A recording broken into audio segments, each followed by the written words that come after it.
Hi there, my name is Andrea Weaver, and I'm incredibly excited to be a part of the cast of This Is My Brave Charlotte. I am originally from Taylorsville, North Carolina. It's a rural farm town about an hour and a half northwest of Charlotte. But now I live in Matthews, North Carolina, and I'm in school, so yay for that. In my free time, I like to read and crochet, and I watch a lot of football, so all those fun things. When I think about how mental illness has affected my life, it's hard for me to think about when it wasn't there, just because I was only a year into what people would consider my adult life before I actually, my symptoms started hitting.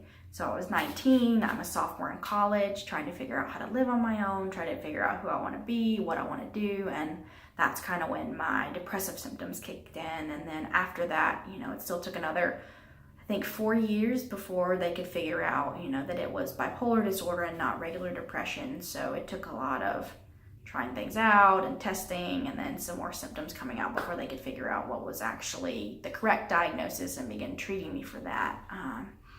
I think the biggest reason that I wanted to do This Is My Brave Charlotte is because I heard people talk about this metaphorical light at the end of the tunnel.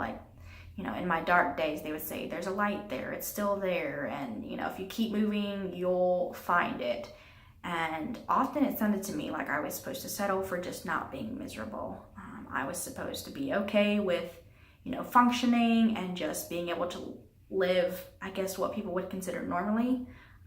But what I've learned is that I can really do whatever I want.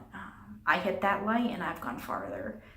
My illness doesn't mean that I have to lessen my standards for what I do. I may have to adjust. I may have to do it differently than other people.